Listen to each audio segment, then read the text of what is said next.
Neste bloco, vamos conhecer o Instituto Brasileiro de Turismo, Embratur, por aqueles que fizeram e fazem parte da história dessa autarquia criada há 47 anos. Nos anos 90, o turismo em todo o planeta passou a debater que modelos de gestão deveriam ser construídos para as instituições de promoção, de gestão e de planejamento que dessem conta das complexidades dos novos tempos. Momento econômico diferente, cenário profissional diferente e, inclusive, um outro grau de consciência a respeito de como produzir, de como consumir turismo. Em 2002, era candidato a presidente Luiz Inácio Lula da Silva e pede ao trade turístico que discuta, debata e formule e entregue a ele uma proposta de governo para o turismo.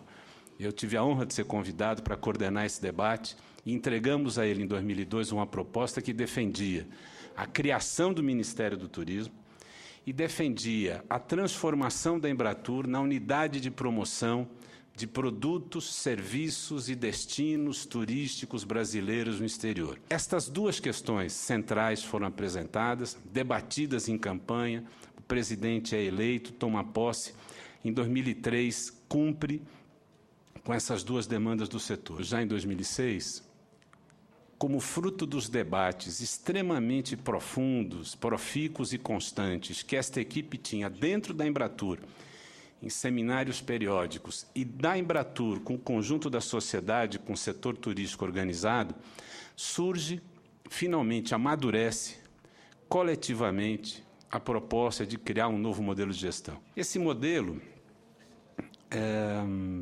previa algumas linhas gerais importantes. Primeiro, a criação de um conselho gestor paritário entre o setor público e o setor privado. Segundo, criava um instrumento por meio do qual cada projeto que chegasse, quer fosse de iniciativa interna das equipes da Embratur, quer fosse por conta de iniciativa externa do setor privado, teria um instrumento de acompanhamento de gestão e execução que legalmente permitisse a utilização de recursos públicos ou privados.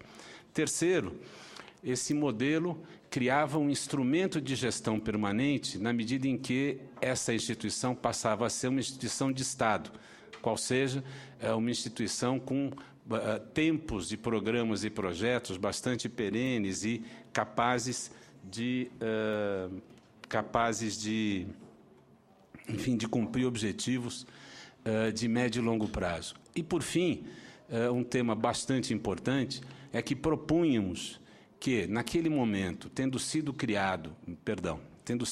aumentado o IOF sobre o uso dos cartões de crédito no exterior, e esse IOF vindo para o Tesouro, que um pedaço desse IOF fosse designado, proporcionalmente, tinha uma fórmula, proporcionalmente designado para a utilização no orçamento da Embratur, blindando dessa forma o orçamento de flutuações que não fossem determinadas pelo próprio avanço da economia.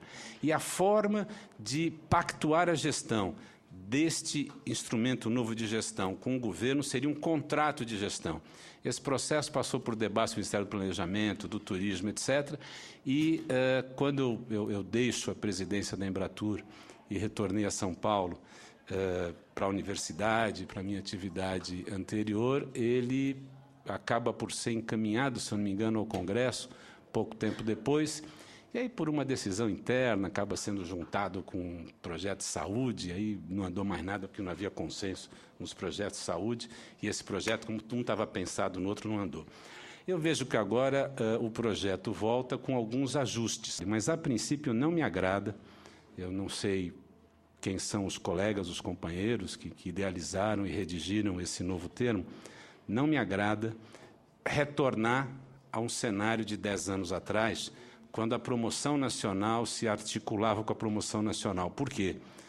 Porque o agente de viagem francês, o operador de turismo alemão ou a companhia aérea sueca não virão ao Brasil demandar que o Brasil faça promoção e dispute mercado no exterior.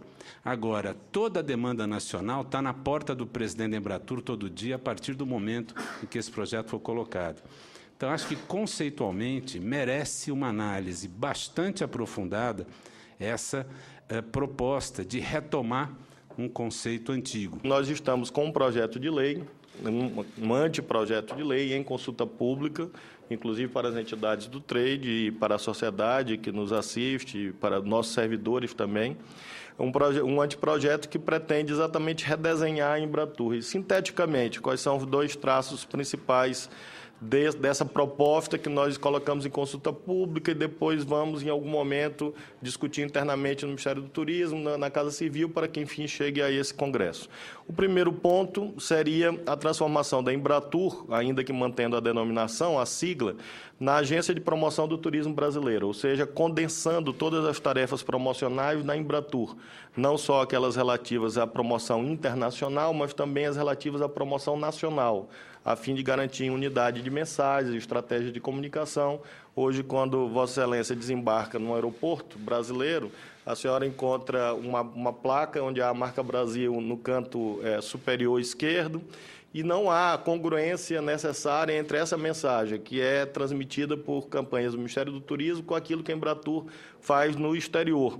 E o turista é o mesmo, o turista estrangeiro que é impactado de algum modo por nossa mensagem fora do Brasil e quando chega ao Brasil é o mesmo cidadão e é preciso, portanto, ter unidade de meios, estratégias e garantir com isso uma otimização dos recursos públicos. Então, nós estamos propondo a migração das atividades de promoção nacional para a Embratur. Todas as demais atividades que são hoje desenvolvidas pela Embratur, inclusive aquelas atinentes à competitividade, outros temas que normativamente competem à Embratur, migrarem para o Ministério do Turismo, ele ter o reforço das suas competências e, com isso, nós podemos usar melhor os recursos da nação nessa atividade de promoção do turismo brasileiro. E aí nós elencamos as competências.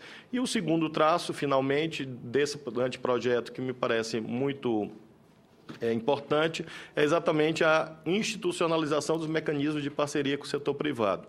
A promoção internacional não compete apenas ao governo federal, tampouco apenas aos governos estaduais e às prefeituras, é algo que é desempenhado em parceria com o setor privado em vários países, e nós estamos propondo que haja a institucionalização de algumas formas jurídicas que hoje nós adotamos, por exemplo, as ações de patrocínio, que são diretamente dirigidas ao setor privado. Hoje nós temos, inclusive, um edital em curso visando ao patrocínio de atividades do setor privado. É uma linha de trabalho que nós estamos consolidando exatamente para fazer com que o trade caminhe conosco mais proximamente. A institucionalização das parcerias dos termos de cooperação com as entidades representativas do setor turístico, sem transferência de recursos. E, finalmente, o que nós estamos chamando de parceria de promoção internacional com os estados e municípios, prevendo valores contrapartidas, de modo que esteja no âmago mesmo da constituição da Embratur, a parceria com as entidades, com as empresas e com os entes federados, subnacionais. E, claro, que esse redesenho de competências deve levar a uma redefinição do quadro de pessoal, das carreiras, assim como foi feito com outras agências, e isso é um tema que será debatido com nossos servidores, inclusive, para que nós possamos ter uma maior profissionalização que nós buscamos desde o primeiro dia, com a nomeação dos servidores concursados e a ampliação do nosso quadro funcional, de modo que haja uma burocracia mais estável e permanente que garanta a execução dessas tarefas que têm caráter estratégico e que são, na verdade, supragovernamentais, não competem apenas a um governo. No próximo bloco, Copa do Mundo, FIFA, Pantanal. Nós conhecemos muito pouco o nosso país ainda.